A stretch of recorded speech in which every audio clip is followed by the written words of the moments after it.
Okay, good evening, everyone. Thank you for attending this evening's member of the Town of Babylon Planning Board. Today is November 18th, 2024. We do have two public hearings that we will be getting into, but before we do that, could you take the roll, please? Patrick Halpin. Present. Julianne Nolan. Gerald O'Neill. Present. Ed Wynn. Present. Juan Leon. Present. Frank Santos. Present. Matt Esposito. Present. Nunzio Russo. Present. Rich Casey. Present. We do have a quorum. Can we all please stand for the Pledge of Allegiance? Frank, why don't you lead us in the pledge? Pledge allegiance to the flag of the United States of America and to the republic for which it stands, one nation, under God, indivisible, with liberty and justice for all.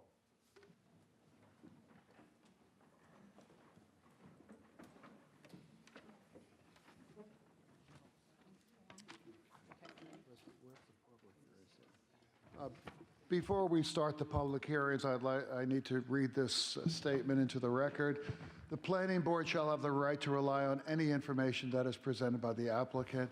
If any such information is later found to be inaccurate or incorrect, the Planning Board may determine that any approvals, building permits, or other actions previously granted in connection with the application are null and void.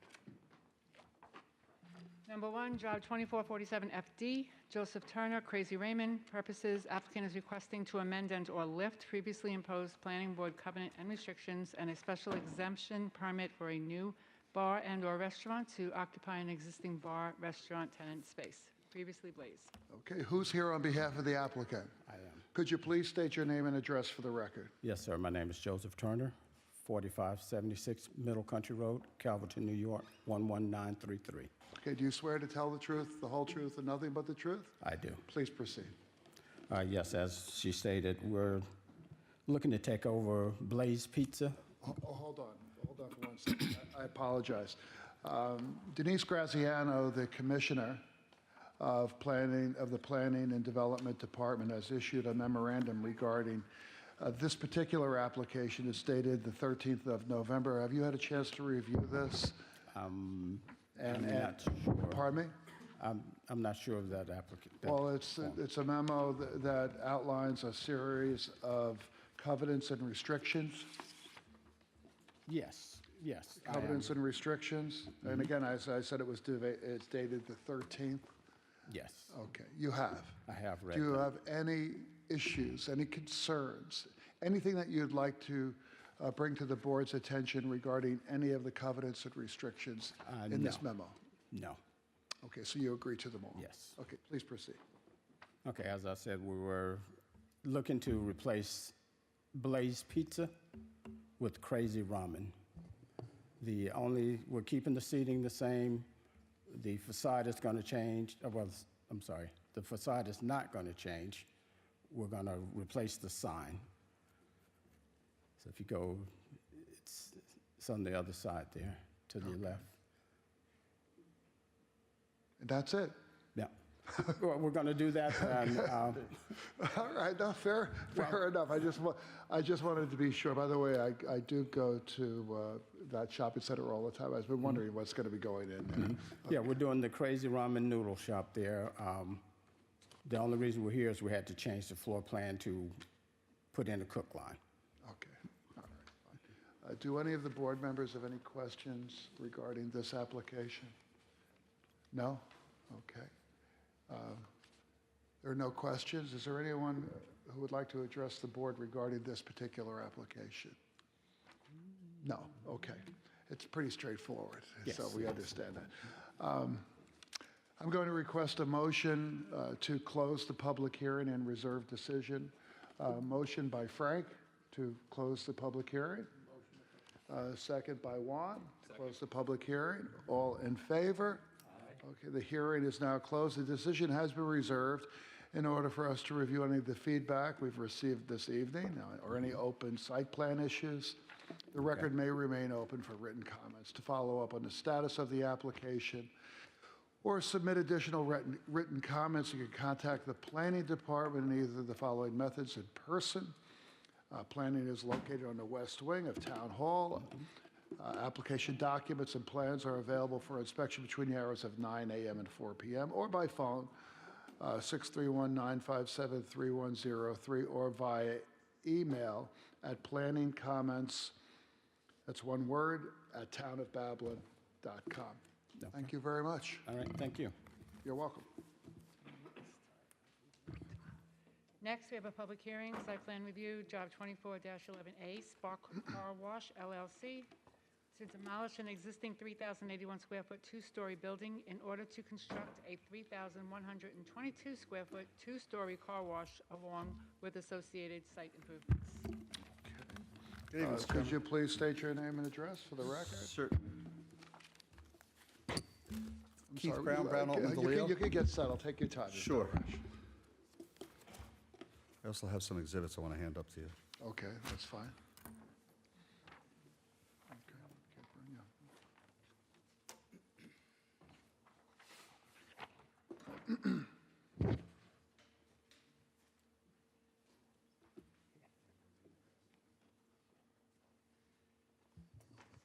All right.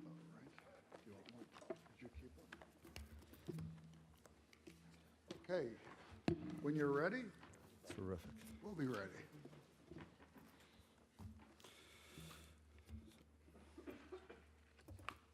Great. Good evening, Again, Mr. please Chairman. state your name and address for the record. Certainly. Keith Brown, Brown, Altman, DeLeo, LLP, 538 Broad Hollow Road, Suite 301 West, Melville, New York, 11747. Have you had the opportunity to review the memorandum from the Commissioner of Planning, Denise Graziano, dated the 13th of November, 2024? I have indeed. Okay. Have you reviewed this with your client regarding any of, where I'm at, really want to know if you have any concerns or issues that you'd like to bring to our attention regarding the conditions and covenants of restrictions? No, sir. None whatsoever. Okay, please proceed. Great. So I'm the attorney for the applicant, Spark Car Wash LLC, in connection with the application for the property located at 560 Montauk Highway, located West Babylon. At the outset, I'd like to thank the board for hearing the application. As a matter of housekeeping, the public notice postings were performed in accordance with the town code, and a proof of same has been submitted to the town planning department. With me tonight, to my immediate left, is Mr. Trent Starr, real estate manager for Spark Car Wash, sitting in about the 6th row. Next to him is Mr. Alex Holloman, PE of Bowler, the project engineer. Mr. Oliver Young, AIA of JKA Architect, the project architect, is seated to your far right, my left. Next to him is Ms. Amanda LaRosa, PE of Stonefield Engineering, the traffic safety expert. And finally, up front here is Mr. Paul Dykes of Dykes Realty Advisors, our appraisal expert. Our experts are available to answer any questions the board may have regarding the project, their testimony, their expert reports. We're going to go through our full presentation, and then we'll open up the floor to any questions, if that's okay. Just by way of background, the property is located on the south side of Montauk Highway, also known as New York State Route 27A, and west of Fleets Point Drive. As shown on the aerial exhibit submitted as Exhibit 1 in the package provided, the site is currently improved with a two-story building that previously operated as a Bank of America with a full drive-through ATM service. Abutting the property to the east is the AutoZone Auto Parts store. Directly north across Montauk Highway is a 2.5-acre retail outlet with a PetSmart and a Bethpage Federal Credit Union. The retail outlet also abuts a 16-acre shopping center with an Ace Hardware, Planet Fitness, Starbucks, and more. Abutting the property to the west is a Sunrise Senior Living Facility. South of the property is an orthopedic surgeon office. And it's worth noting that all the parcels in the immediate vicinity of the property are in the town's E-Business Zoning District.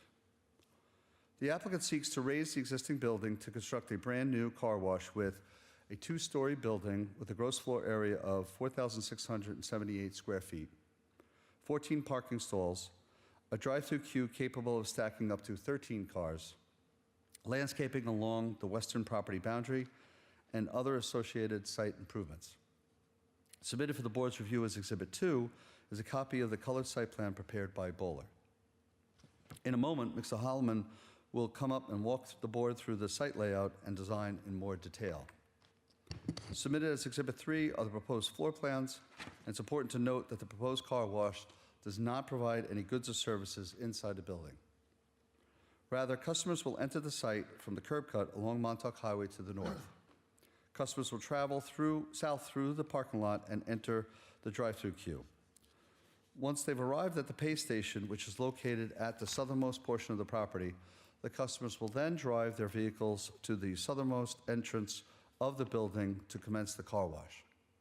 Upon exiting the building to the north, vehicles will be able to make a turn right back into the parking area, where each parking stall is equipped with a vacuum for cleaning the inside of the vehicles.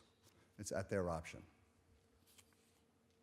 Submitted as Exhibits 4 and 5 are the color building elevations and color renderings, respectively.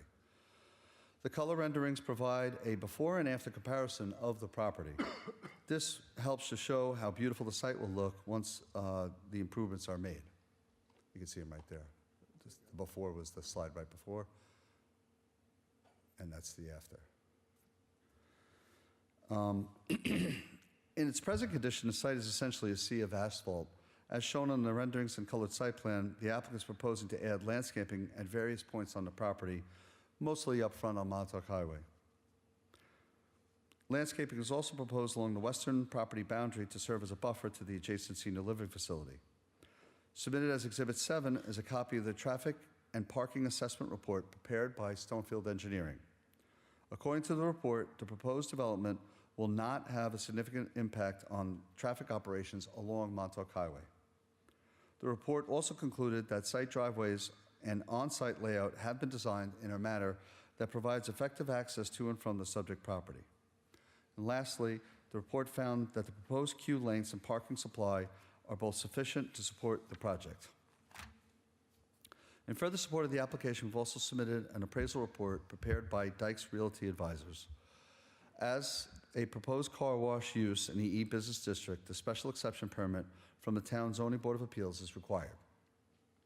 Finally, we have also submitted an appraisal report which establishes that the proposed use will not prevent the orderly and reasonable use of adjacent properties, adjacent use districts, permitted or legally established uses, nor will the use adversely affect the health, welfare, or safety of the town. A copy of the appraisal report has been submitted as Exhibit 8.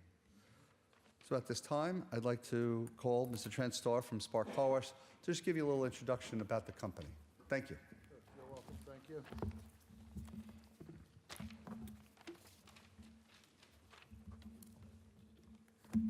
Yes, Mr. Starr, could you please state your name and address for the record? Trent Starr, 11 Coronet Lane in Plainview. You swear to tell the truth, the whole truth, nothing but the truth? I do. Please proceed.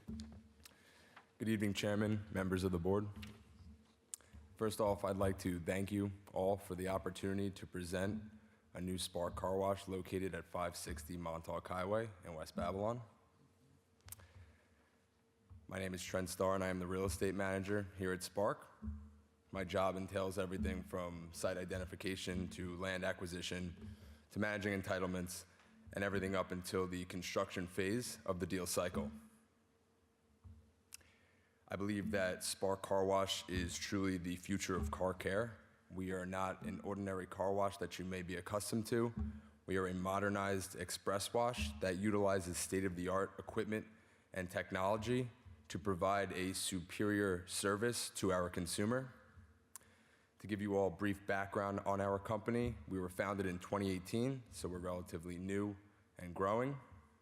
We have 6 sites operating, 15 sites fully approved, 2 sites under construction, and we will have another 2 to 3 sites under construction to start the new year, weather dependent. I'd like to touch on some of our operational details of the business. Our hours of operation are 8 a.m. to 8 p.m., with our peak hours of operation falling between the hours of 1 p.m. to 5 p.m. We anticipate a garbage pickup once a week. We will have a Sprinter van bi-weekly delivery that will deliver products such as microfiber towels, paper towels, cleansers, things of that nature. On site, we will always have about 3 to 4 employees at any given time. The site itself will create 10 to 12 jobs in total. There will be one shift in the morning. Employees will arrive 1 hour before the operation to prepare a clean environment.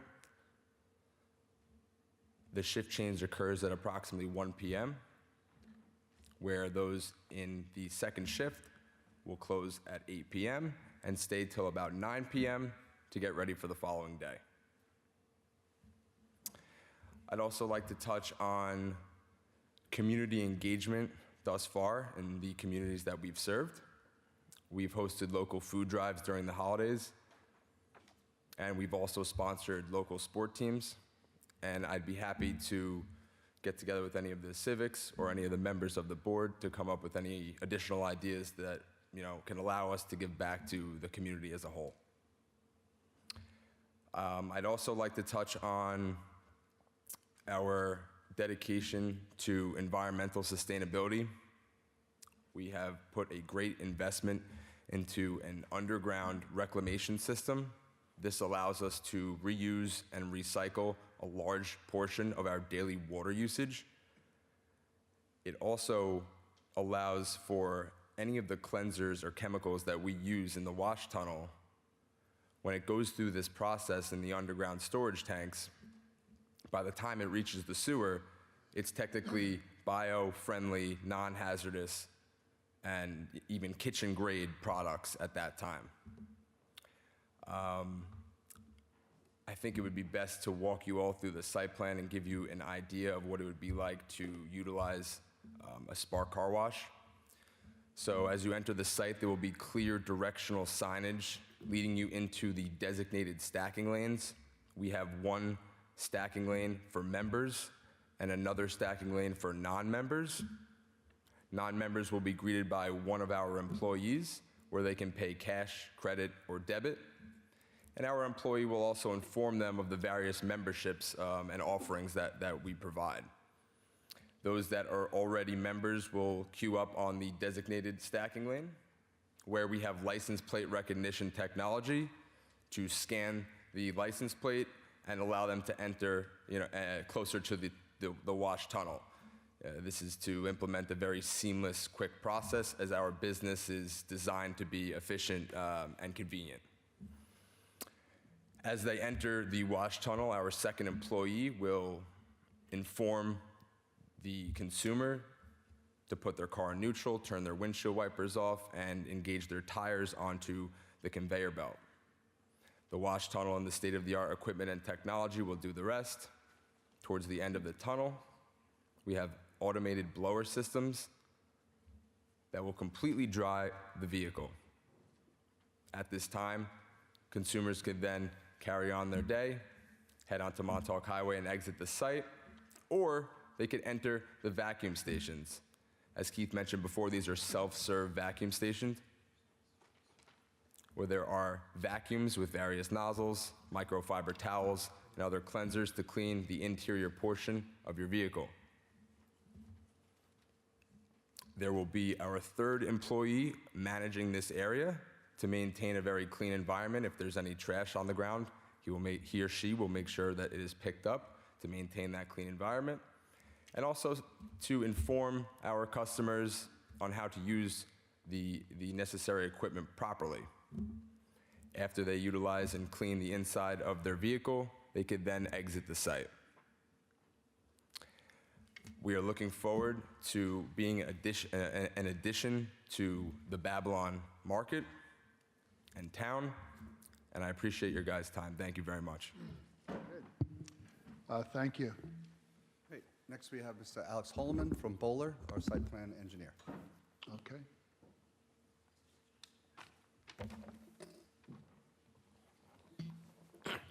All right, please state your name and address for the record. Yes, Alex Holloman, 275 Broad Hollow Road, Suite 100, Melville, New York. Do you swear to tell the truth, the whole truth, nothing but the truth? I do. Please proceed. Thank you, Trent. Good evening, members of the board. My name is Alex Holloman, civil engineer from Bowler, here to speak on behalf of the applicant, Spark Car Wash. With the summary of our application presented, I would like to discuss the major points of the project from a site engineering perspective. The subject parcel lies along Montauk Highway, approximately 112 feet from the intersection of Montauk Highway and Fleets Point Drive. In existing conditions, the subject parcel is improved by an existing two-story bank building with associated site improvements inclusive of parking, lighting, and utilities. A geotechnical investigation has been completed for the site, which included 8 subsurface borings, which concluded suitable conditions for development. Also, groundwater was found to be at a depth ranging from 3 to 5 feet below grade. This application proposes a new 2-story single tunnel drive-through express car wash building fed by 2 stacking lanes, split between a 1-member lane and 1 non-member lane. Combined, the stacking lanes can accommodate up to 13 cars in queue from the tunnel entrance to the parking area before it impacts the internal circulation. Once through the pay station gate, a emergency bailout lane is provided. This is seldom used, but it is necessary in the event a customer's vehicle breaks down or otherwise can't proceed through the tunnel.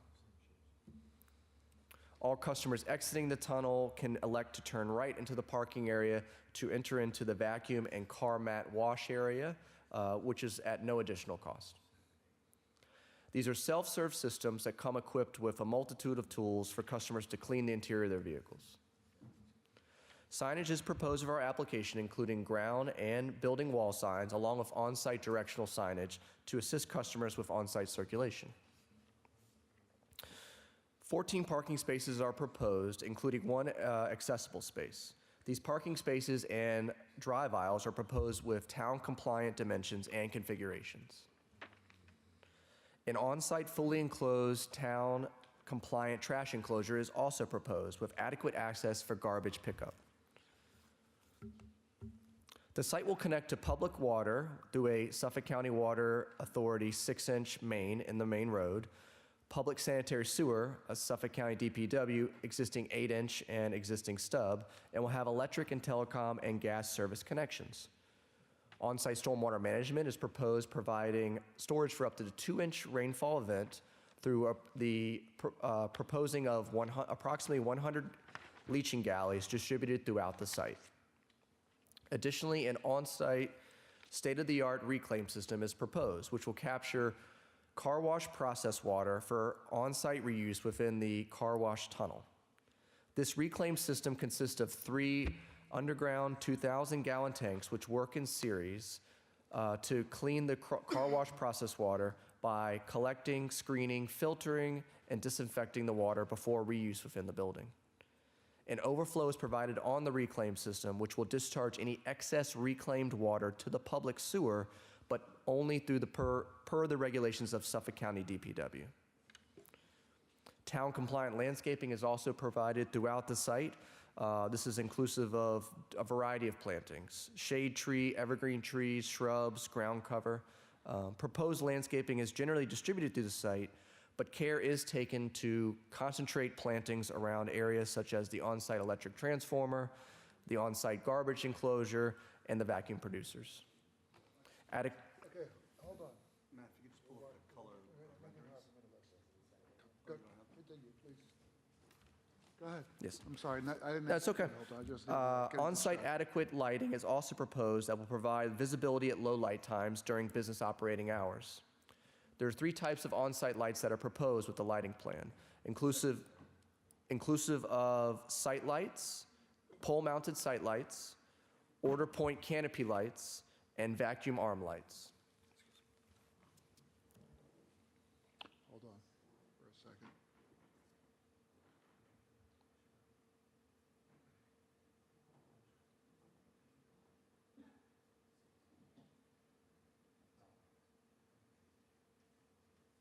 It's okay. The proposed building architecture has been coordinated with the site engineering while meeting the programming needs of Spark Car Wash.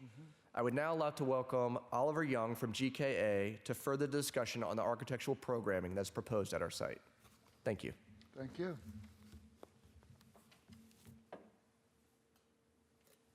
Did he fill out a card? Did you fill out a form here? Oliver. At No, the podium? at the podium, Would you fill sir. out one of those? I'll do it while he's talking. Yeah, it's there. It's okay. You could do it after you When you're done. speak, when you're done. We just need you to fill that out and provide it to us. Please state your name and address for the record. Yes, Oliver Young, 36 Ames Avenue in Rutherford, New Jersey. You swear to tell the truth, the whole truth, nothing but the truth? Yes, I do. Please proceed. Good evening, everyone. My name is Oliver Young with GK&A Architects. We are the architect for the proposed Spark Car Wash. Whoever has control of the files, would you mind switching to the floor plans briefly? Thank you very much. This is the standard Spark building layout for smaller sites. 2 stories. The first floor consists of a tunnel, then a small storage space, an accessible restroom, plus a stairway to the second floor. The second floor contains all the car wash equipment, an office, plus an employee break room. The layout of the second floor is approximately half the size of the first floor, the first floor being 3,098 square feet. The tunnel itself on the first floor is 22 foot wide by 125 foot long. Then the bumped out portion of that building, containing the stair and restrooms, it steps out an additional 5 foot 6 inches, and it's 62 foot 6 inches long.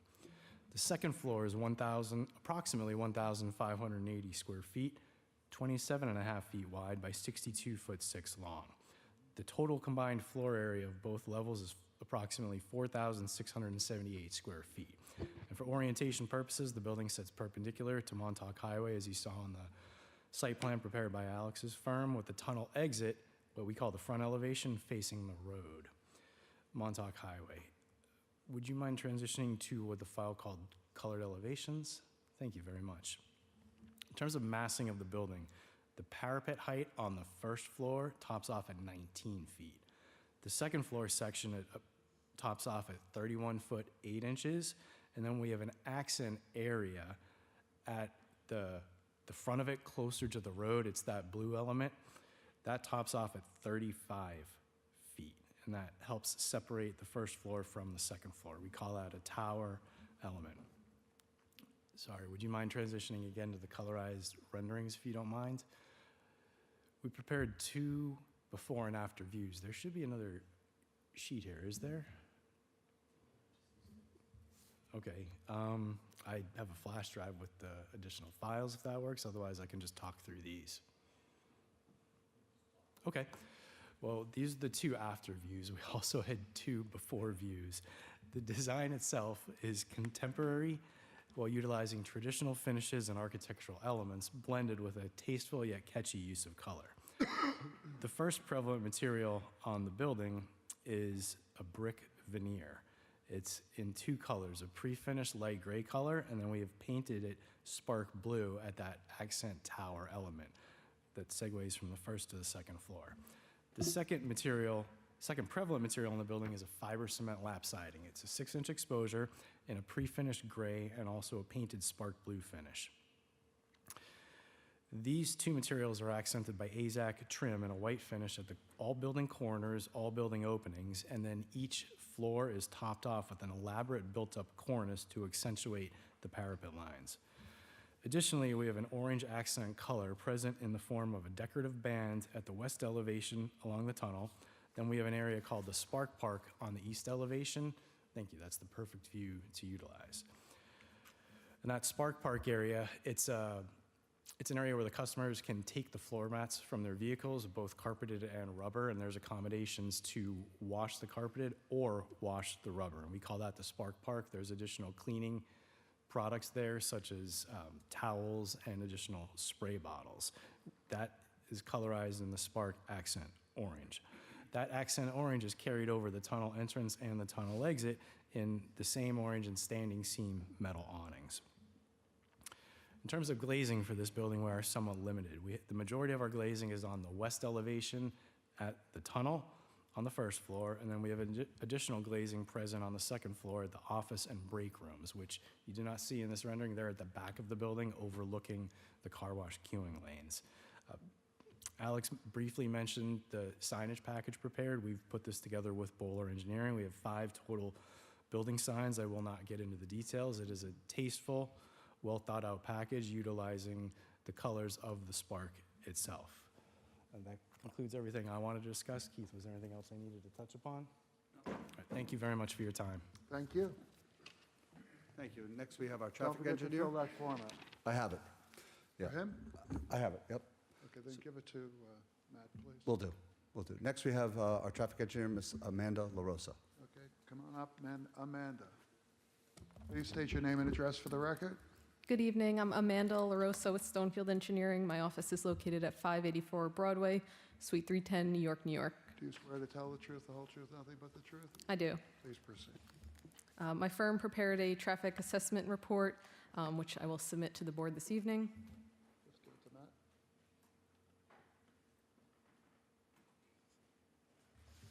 As part of the evaluation contained in that report, we reviewed some industry standard trip rates associated with car wash facilities, and then we also discussed with the operator, Spark Car Wash, to obtain some operator-specific information that you'll also find in that report. Based on our review of trip rates and knowledge of Spark's operation, we're expecting the site to generate approximately 40 entering vehicles in a peak hour, which we do expect to occur during the weekday evening peak hour. We reviewed traffic volumes along Montauk Highway. Based on the traffic volumes on the highway and the relatively low trip volumes generated by a car wash facility, we're not expecting that the Spark facility would result in any perceptible impacts to traffic in the site vicinity. I'm also in receipt of comments from the town's reviewing engineer, Cameron Engineering, and we understand that they concur with this conclusion. However, I would note that efficient circulation is critical to the operation of a car wash, so as part of our evaluation, we did conduct independent traffic counts at the intersection of Montauk Highway and Fleece Point Drive to verify that conditions were appropriate, and we did find that they were. To touch on site access and circulation, we're proposing one driveway along Montauk Highway, which would have a restriction on egress left turns. We've submitted to the New York State Department of Transportation, who has jurisdiction over Montauk Highway. They concur with this restriction. It's also in keeping with the restriction that the bank had. The site will also have cross-access to Fleet Point Drive through the adjacent lot, if you see at the southern extent of the property. That's an existing condition, and it is a two-way drive aisle that provides connection to Fleets Point Drive. The wash tunnel is going to be located on the westerly portion of the site, and as you've already heard, that's about 125 feet long. That length can accommodate approximately 4 vehicles simultaneously through the tunnel. That tunnel will be fed by 2 queuing lanes, one which will be for members and another for non-members use. The members is the innermost of the 2 lanes, and the non-members is the outermost. To touch on car wash operations, you've already heard the members-only lane will have a license plate reader technology, so that's a very quick transaction, about 10-15 seconds for the license plate reader to do its job. And the non-members will purchase a car wash on a touch screen, which again is a pretty quick transaction, about 35 to 50 seconds on average. The typical time through the tunnel, including drying, is about 2 to 2.5 minutes. And during peak periods, the operator does have the ability to increase the speed of the tunnel, which can decrease wash time to just under 2 minutes. Based on those times, the car wash can process between 50 and 120 vehicles an hour, depending on vehicle arrival rates and speed of the wash tunnel, which we do expect to be sufficient to process the expected number of vehicles arriving. Regarding the queuing spaces, there are 13 total queuing spaces. The first 4, as you see on the site plan depicted, are between the tunnel entrance and the pay stations. And then following the pay stations, there will be 5 in the outer non-member lane and another 4 on the inner member-only lane. Based on the anticipated volume of entering vehicles during that evening peak hour, we're talking about 1 vehicle every 1.5 minutes on average. The aforementioned wash time and payment processing times do allow for the 13 stacking spaces to efficiently accommodate the peak demand. However, we did further confirm the adequacy by conducting some observations at one of Spark's operating facilities. Those observations were taken during peak time in April, when pollen is heaviest and the car wash sees its peak business. We recorded maximum queue lengths in 5-minute intervals, and our observations showed at max from the pay station 2 customers in the members lane and 3 customers in the non-members lane. Moving on to the vacuum space usage, these are self-service vacuums, as you've heard. They're provided to the east of the tunnel. There will be 14 total spaces, of which one will be designated for members only. That's the northernmost on the western side, and one will be an ADA space, as you'll see by the striping. The Spark operational team advised that about 50% of customers will forego vacuuming their vehicles, so after exiting the wash tunnel, they'll exit the site, and the other 50% are expected to turn right and enter into one of the available vacuum spaces. Spark operations also advised that customers spend about 7 minutes on average utilizing one of those vacuum spaces, and based on vacuum space usage between 7 to 10 minutes, the 12 vacuum spaces, which would be excluding the handicap space and the employee-only space, can accommodate anywhere between 70 and 100 vehicles in an hour. Those numbers do accommodate the peaks that we're expecting to the site, so we do believe that the supply of vacuum spaces will be adequate. And as you noted earlier, we're expecting waste pickup about once a week to the, if you scroll down just a little bit, to the refuse area, and we will try to coordinate to have that picked up before the site operates to avoid any impacts to on-site flow. And with that, I will take any questions or turn it back to council. Council? Mr. Chairman? We also have Mr. Paul Dykes here. He's submitted a report, so unless you have any questions, that concludes our presentation. We're happy to open it up to you and the board members. What was his report regarding what, Mr.? Impacts on potential real estate in the vicinity? Okay, we have that for the record. That'll Right. be fine. Correct. Okay. Do any of the board members have any questions? Juan? Thank you, Mr. Chairman. I'm not sure who's best to address this, but is there any concern about the entranceway? The only concern I have is that it looks like when it gets a little bit busy, you could potentially have 3 cars going in 3 different directions, meaning that there's a vehicle coming in, a vehicle coming in off of Merrick Road. Someone that comes out of the car wash has to wait for them to clear. And then if they want to go right on Merrick Road, would they cross over, or do they have to go into the vacuum area and turn around? Sure. I'm going to defer to Amanda and then Alex on that. Okay. So to clarify on Montauk Highway, yes, there will be vehicles entering. We do have a secondary access point that I'd like to point out, that cross-access through Fleets Point Drive, which will really cater to anyone either entering from the westbound flow on Montauk Highway or looking to exit and enter the westbound flow. There's a signalized intersection up at that location that will really facilitate these movements. But to your point about the movements at the driveway, we are providing clear sight lines in every direction. And based on the volumes that we're expecting, we're talking about 1 vehicle entering every 1.5 minutes, 1 vehicle coming out of that wash tunnel every 1-ish minutes, depending on how many people are entering. It really shouldn't be an issue, but vehicles are going pretty slow coming out of that tunnel. They'll be directed to stop at that stop bar that you see on the stop sign, to have time to process what's going on at that exit. And then they should have enough time and space to exit the site safely. And then the other thing that I would offer is that there will be an employee in the Spark car wash area directing vehicles to enter into the spaces to vacuum their vehicles, or entering vehicles to direct them to the queue.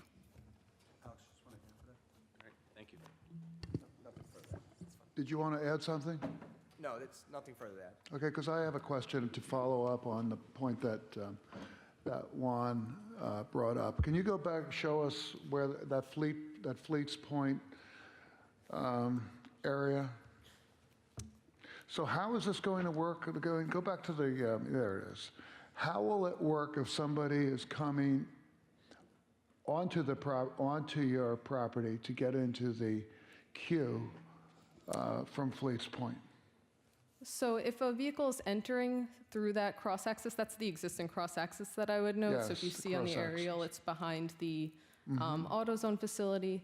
They would wait there to enter whichever queue line is appropriate.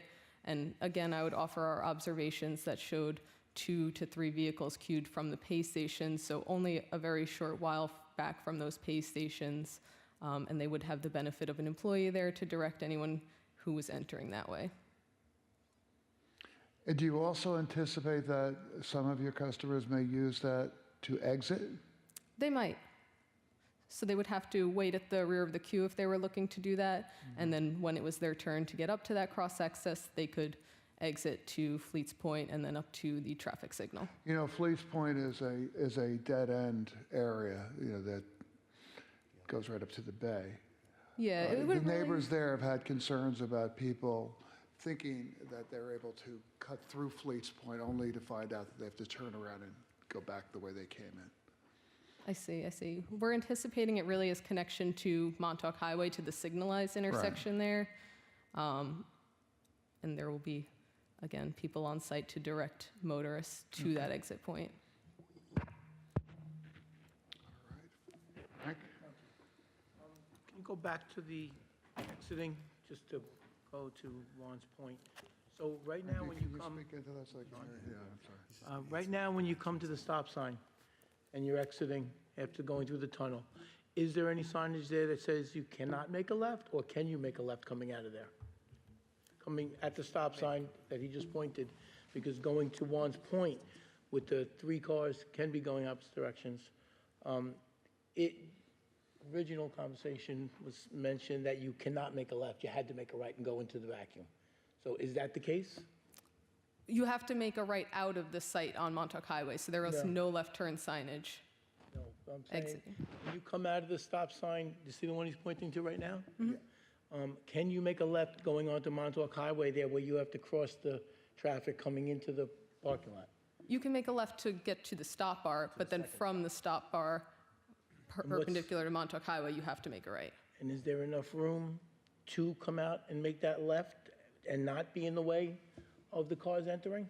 There is, if you see, there's actually another about 20 feet before you hit the curb line there. So with the space there, vehicles can pull up to the curb line before entering the eastbound flow of traffic. And then you can make a right only coming onto Montauk? Correct. Okay. And there's good line of sight in both directions right there. So the cross-access, is that part of the property? Does that go with the property, or does that have to be a separate agreement between the two entities? It's a recorded easement Okay, great. that defers to our property. All right, and then you mentioned that there's 3 to 4 employees on site at any given shift, and then a total of 10 to 12. So there's only one designated spot for the employee, and then the others are parking in the other vacuum, potentially? Yeah, so Alex, describe where we're anticipating putting the employees. That is correct. So the current configuration is that there is one spot that is going to be utilized by an employee. It's away from the prime locations. If additional employees are there by car, they can utilize a vacuum space. But they also have other areas where they might be able to park on site, such as right in front of the dumpster area. But right now, the one area that we've sort of designated right now is for the employee space, as we show on the site plan. And then the upstairs for the office and the break room, I'm assuming there's some type of HVAC system. Is that going to be a rooftop system, or is it going to be an in-wall unit? Right now, it's currently proposed as a RTU, rooftop unit. And is there going to be some type of bordering around it to reduce the sound to the neighbors? Yes, that's correct. Yeah, hold on, you got to come up. Plus, it's a requirement under the condition. I know. Yeah. Yes, it's not a big rooftop package unit. It's a small split system. If anybody's familiar with the Mitsubishi Mr. Slims, we're only going to have a couple of those up there. And if the height is an issue, we have that taller portion of the building at 35 feet. That's 3 sides. It's open on the back, so that will provide proper screening from anybody in the immediate vicinity. Okay, any other questions? Ed? Do you currently have locations open on Long Island?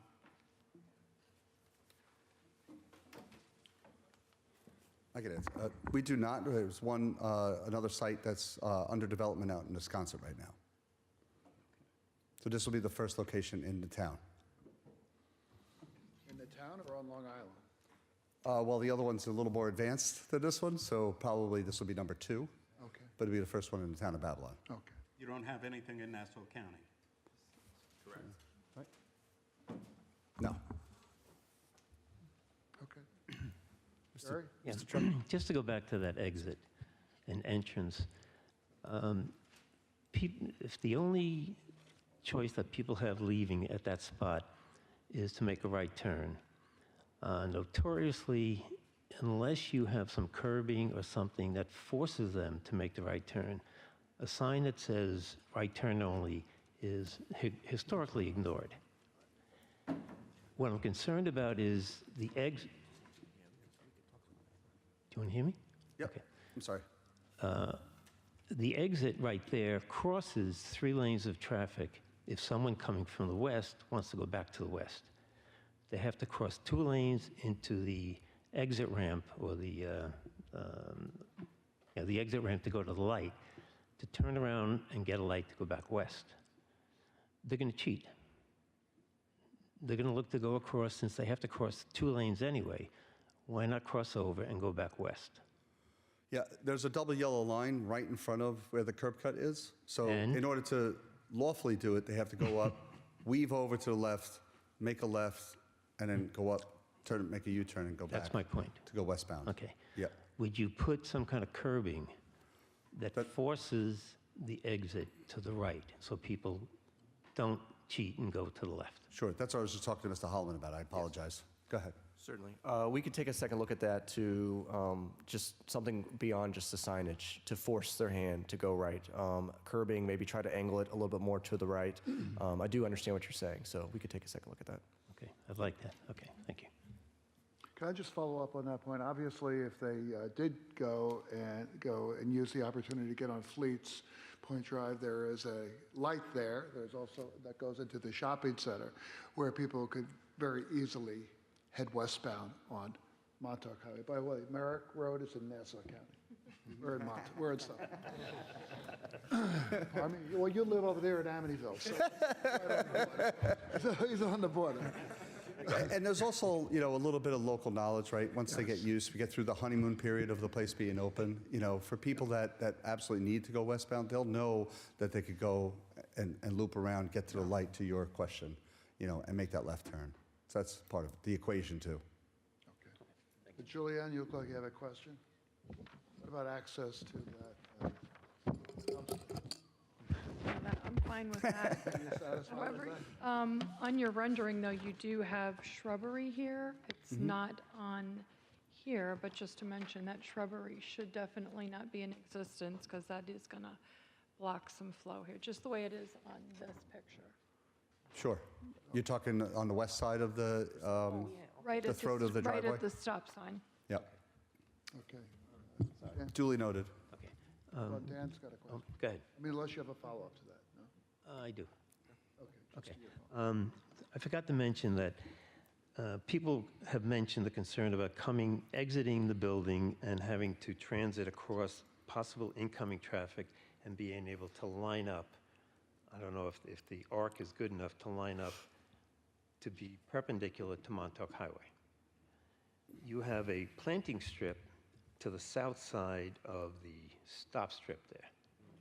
Is there any reason why, is there any reason why that landscaping strip couldn't be widened, or the exiting from the car wash being pushed a little further south, which would increase the arc, put a car further away from any car entering, So to make it easier for the 50% of the people that don't go in to use the vacuum? you're talking a bull nose right here? Yes, exactly. We could take a second look at that. I do understand what you're saying with that. One thing to also note as we examine this entrance here is that we have a permit in with New York State DOT, as this is a DOT right away, and we've received 2 levels of comments from them, and they've since are ready to approve this design as it's shown.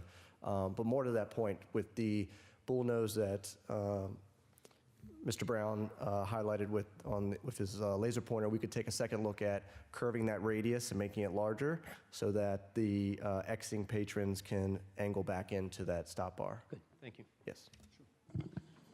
Dan? So you mentioned the license plate recognition usage. Is that legal for private use? The easement itself? No, so your license plate recognition for the members only lane, Right, is that within New York State regulations to be used on a private entity? 100%. Okay. With that, is the privacy of the customers guaranteed? Is that data being stored? Is it just reading the license plates and then being deleted? Guaranteed, yes, correct.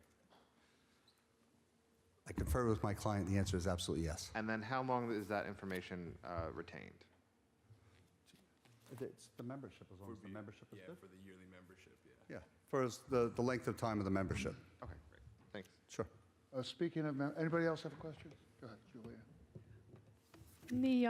The parking area, are people able to access that after hours, your vacuum area, and what stops the public from coming in after hours? So the operation, like I mentioned before, closes at 8 o'clock. There will be no use of the vacuums after that time. Totally shut off? Totally shut off. Thank you. No problem. Any other questions? I have a question regarding membership. I'm familiar with this kind of operation. In fact, there is one in West Islip on, come on up, by Udall Road. So I'm very familiar with that. And it works well. Sounds like yours will work very well. I appreciate it. That said, getting back to the site plan, the cars will, show me so the cars will come in, and then they will head their way through the tunnel, going north, get to that stop sign, that stop line, where cars are also coming in. Right? At the, Yeah, after they go through and get washed, yes, and dried. and unlike the facility on Sunrise Highway and Udall Road, people could either drive out and, of course, head eastbound on Sunrise Highway Service Road. But here they have an opportunity. They'll come out to the stop sign, hang a right, and go and get there and vacuum their car or whatever they're going to do with their mats, correct? Correct. Or they go across that area when people are coming in and head to the stop sign, to the stop area, to the not sign, stop area, and then make a right if they're going to be going eastbound. Eastbound, correct. You think there's enough? What is the distance there? It seems like there's a possibility that you may have cars backing up on Montauk Highway trying to enter. But they'll be coming in, even though they'll be coming in quickly. You'll have to, the person that's just gone through and gotten their car clean will have to wait until they come through and tell me how that's going to work. So in that area you're referencing, you'll notice that the stop is provided for patrons leaving the tunnel. There's a stop provided for patrons trying to enter Montauk Highway. The free flow is Montauk onto the site. So they're given the difference in the right of way. So they're coming in. Right. There is a approximately 3-car queue throat from the stop bar of the tunnel back to the exit of the tunnel that allows cars leaving the tunnel to, if there is a moment where a car is coming in and you need to give yield to that car, or if they need to take a moment to decide if they're going on to Montauk or go into the vacuum area, that throat is provided. And then with the left restriction out, the flow should also be adequate leaving the site onto Montauk Highway, especially if a 50-50 split, as we mentioned before, and as detailed in Amanda's report. Okay. Hold on. Did you want to add something? I'll come back to you. I'm As sorry. part of the modeling effort that we had conducted to ensure that there's adequate site circulation, we did provide a level of service analyses exiting the site. We showed an average delay of no more than 12 seconds leaving the site, so we're really not expecting long queues of vehicles waiting to exit the site. It's a right turn movement, and people should be able to execute it fairly quickly. Okay. Frank? Just curious, when you had mentioned that the cars coming out of the tunnel are completely dry, is there anybody outside on that area that's actually drying cars also? No. There isn't? Okay. There's not. Great, thank you. All they do is put dirty towels. That's why I'm asking. Yes, that's a good thing. You know, your windows look great until they don't again. I know that the hard way. Any other questions? Julia? For people that are at the vacuums, do you have trash receptacles for them that are taking trash from their cars, or do they have to walk it to the dumpster? No, there's trash receptacles by all the vacuums, and then they get cleared out and they get brought to the dumpster. Thank you. Sure. Yes, just one more question. I'm sorry. I know I'm asking a lot about that entrance. Look, area. well, at least people get paid by the hour. Especially the guy standing there. We all do. We Take your share time. it. So take your time. You don't have to apologize. All right, so my question is this. On the actual property where it shows that you're going to make a right turn onto Montauk Highway, it looks like there's a queue there just for one vehicle. It looks like a very small spot, which almost says to me that, you know, you're going to have vehicles coming out of the vacuum area, trying to make that right. There might be a small queue built up there, making it so when someone exits the car wash, they almost by default have to make a right and turn around. Isn't that not correct? I defer to Amanda. If there was ever a case where a vehicle couldn't turn left from that exit point, the employee within the Spark Park, the vacuum area, would direct people down to the cross access and out to Fleets Point Drive, which they would then have the option to go either direction on Montauk Highway. But it's really not a scenario we're expecting a lot. Our analysis shows that people are going to be able to exit the site fairly quickly, really due to the presence of only a right turn maneuver, which you only need a gap in the closest lane of traffic to make. Okay, thank you. Julianne, you have a question? Anybody else? No? Anything else you'd like to add?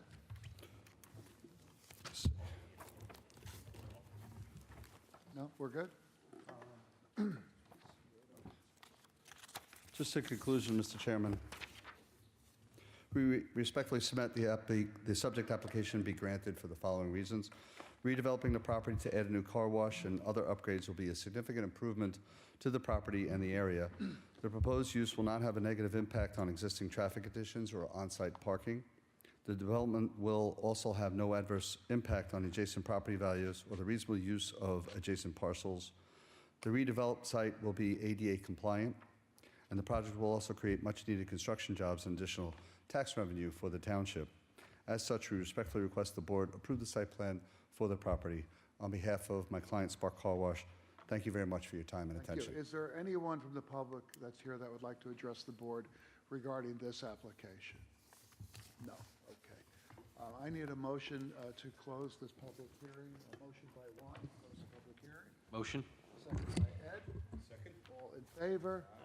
The hearing has now been closed. The decision has been reserved in order for us to, and we did reserve this. We closed the hearing and reserved decision. The hearing's been closed. The decision's been reserved in order to review any of the feedback that we've heard this evening and address any open site plan issues. The record will remain open for written comments. To follow up on the status of the application or submit additional written comments, you can contact the planning department in either of the following methods. In person, the planning is located in the west wing of Town Hall. Application documents, plans are available for inspection between the hours of 9 a.m. and 4 p.m. By phone, 631-957-3103, or via email, planning comments, that's one word, planning comments @townofbabylon.com. Thank you very much. Thank you, Chairman Halpin. Have a good night. Take care. You're welcome, thank you. Safe travels home. Appreciate it.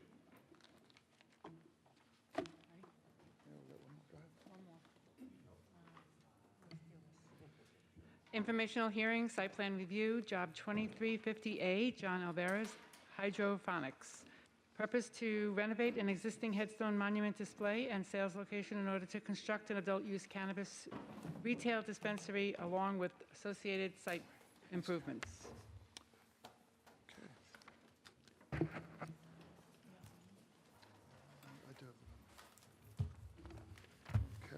who's here on behalf of the client? Yes, good evening, Mr. Chairman. Tough act to follow, but I'll try my best over here. I'm sure you'll do just fine.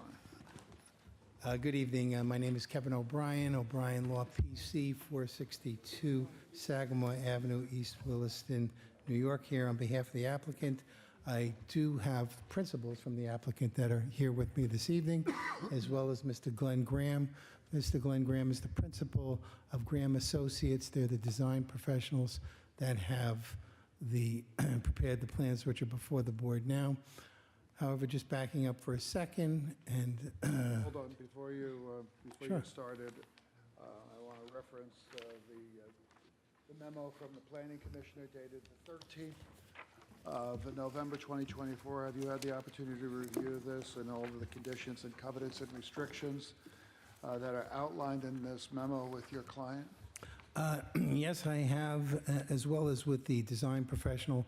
There was a comment in there that reflected, I think it's in the second paragraph, to respond to certain other comments that were made. We did, in fact, respond to those comments and submitted them, so those plans reflective of the responsive comments are before the board now. Okay, hold on, Matt. What is he referencing here, that alluding to? I'm just looking at this memo. Oh, okay, it's been provided to the applicant, okay. And if I could cut right to that to make it perhaps easier for the board. There was something with respect to the calculations on the ADA requirements. We did have 4 handicap parking spaces. They said it wasn't necessary to have the 4 parking spaces, so we actually reduced those to 2 handicap parking spaces, which gave us a net result of an additional parking space. And we are going to the Zoning Board of Appeals relative to the parking. Just there's a nominal variance that will be required, but that enabled us to get an additional parking space over there. How short are you I on think parking? I think we are, what would it be, 6, Glenn? Yeah, I think we're 6 spaces Six short. spaces, okay, but that's up for the plan, for the zoning board to decide. Yes, that's Okay. correct. All right, please proceed. So Sure. your client has no other concerns, any objections, regarding any of the conditions, the covenants, and restrictions, is that correct? That's correct. We went through all of them. They agree to all of them, sign on to all of them. We're all good to go with respect to that. Please proceed. And I just wanted to sort of back up for a second that previously, I guess even before the application was submitted, it was fully vetted out with the prior planning commissioner before submission of the application. The permits are in place from the state, so all that's taken care of. Property's in the correct zoning district, so it meets all, that different criteria. We changed design professionals. It was H2M previously. The design professional that we have now, Graham Associates, has worked in this industry before, has worked in applications that are in the town of Babylon as well, and he's the design professional that the plans are currently before the board. So there's a little bit of a switch, but, Mr. Graham is well-versed in that. We appreciate you stating that for the record, Sure, because we wouldn't be considering this application if you didn't have all of your state approvals. yeah. So go ahead. So the property itself is at 1300 Wellwood Avenue. It's the southeast corner of Wellwood and Patton. What is that property right now? So it's right by the graveyards. It's on Wellwood, so you... What is the existing use? Oh, I'm sorry. So the existing use, it's a monument. So we are retail currently. We're going from retail to retail. There are currently 3 curb cuts on Wellwood. There's, I don't even know if I'd really call it, but on Patton, there's a curb cut that really just allows access to the dumpster behind the building over there. So as you see that triangular building, that's the building that we're looking to convert. So the footprint of the building, it's approximately 2,100 square feet. That is going to remain the same. There's going to be no changes to the footprint of the building, just basically converting the use, from the monument to the adult cannabis dispensary. We've gone through all the regulations that are in the town's code.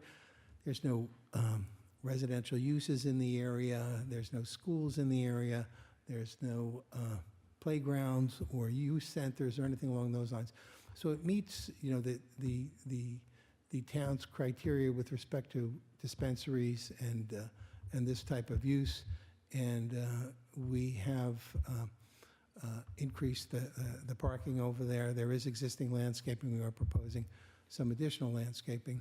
But I think, one of the main things, it's a comparatively, compared to some of the other locations, that are in the town, it's a little smaller, location than those locations. We anticipate our hours of operation to be 10 a.m. to 9 p.m. With the exception of Sundays. I think that's going to be 10 a.m. to 8 p.m. And we think that, well, the state agrees that the location is sort of ideally situated. And like I said, there's no expansion of the building itself. The building is going to remain the same. Just the use itself that's going to be changing. And we think the site accommodates it, and the design professional has been in frequent communication with planning. I think we've incorporated the comments that we have received. We work very well together with planning, and we appreciate their comments. And sometimes you think you got the best ideas, but sometimes you need to listen to other people, and they've got good ideas as well. And I think we've incorporated everything that planning has requested. And so we do need the special permit, which comes from the Zoning Board of Appeals. I realize this is an informational hearing for site plan review, but the actual authority for the use lays with the Zoning Board of Appeals, of which we are actually scheduled for a hearing this Thursday evening. So if there are any questions of myself or my design professional, sum and substance, that's, what we have. Do any of the board, are you finished?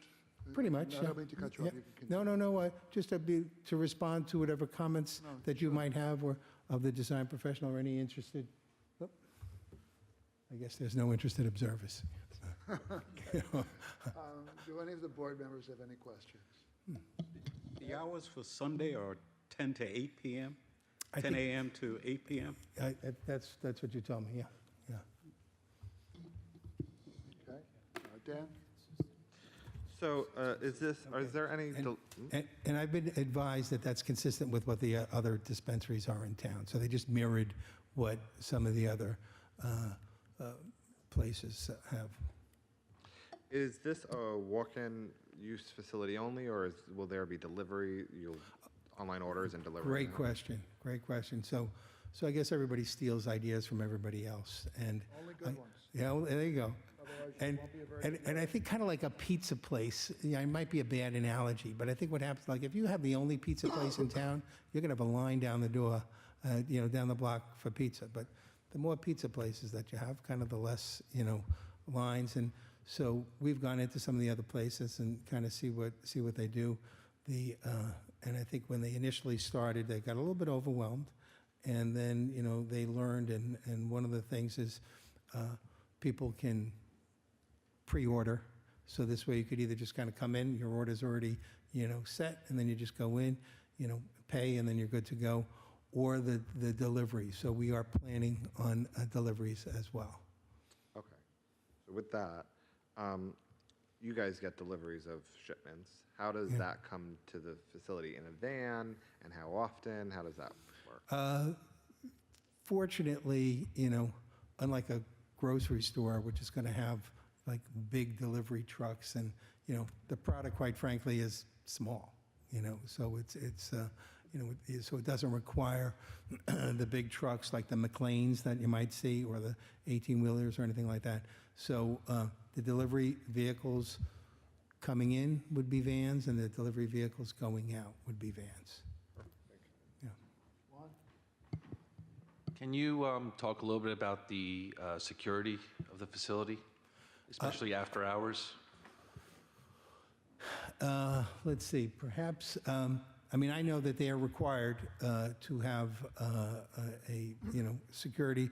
Most of the security personnel are usually either retired or off-duty police officers and the like, so they check the IDs and stuff, but they come in. But if you are referring to actually, if somebody was to break into the place and that type of security, I'd have to, Glenn, do.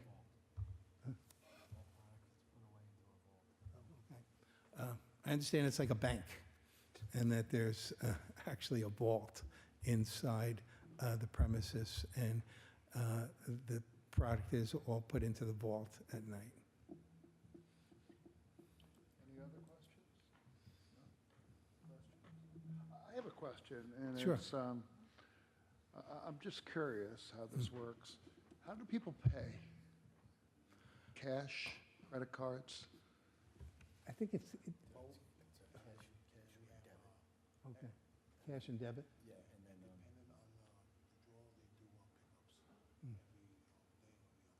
Yeah, so it's, I guess, and I think that's part of the federal sort of Yeah, because regulations. that's why I'm asking the question, because you have federal prohibitions. Yeah, exactly. No, that's a great, Okay, that's a- hold on. Let your attorney answer, because he's the Yeah. only one that doesn't have to get sworn in. Otherwise, I got to swear you in. So, yeah, so my understanding, but yes, you're right, because you have that federal thing, which is interesting, and I don't know what's going to happen with that or not, but apparently, so it is cash, cash or a debit card, I guess is considered the same as cash. So you can use a debit card, which to me is kind of funny, because what's the difference between a debit card and a credit card? But I guess that's a technicality above my pay grade, so I'm not even going to go into that. Okay, so it's cash or debit. Or debit. How does the state, in the town for that matter, since municipalities do participate in a revenue share of some kind, or taxes, how does the state collect their taxes if it's all cash? I mean, last time I checked back in the old days, cash businesses didn't pay that much. And my understanding is I'm that. talking about the old days, before all this. Yeah. And I think even the town, I think they get a check from the, whatever it is, the department or whatever they call that from the state. I don't know, talk to, you can consult with your clients. on that. Sure.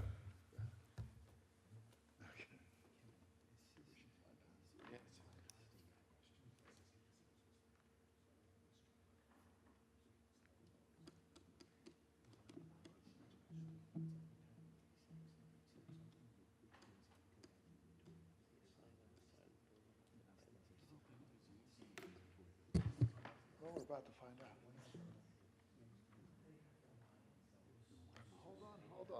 Hold on, let them ask the question. I don't know, are you representing cannabis clients? I'm gonna talk.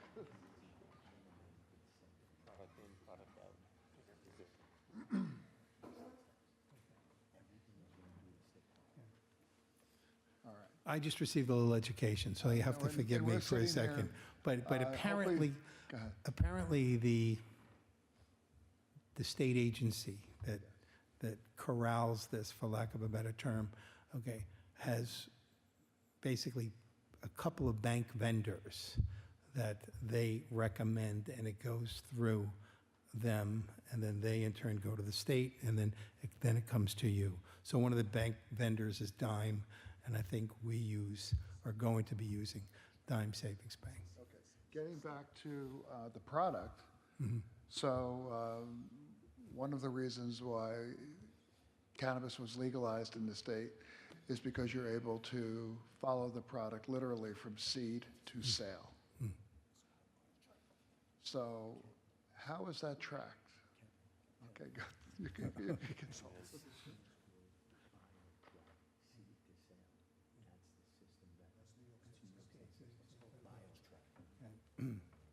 So once again, like the way the state has its hands in the banking function of it, it also has its hands in the, I guess you'd have like from farm to table.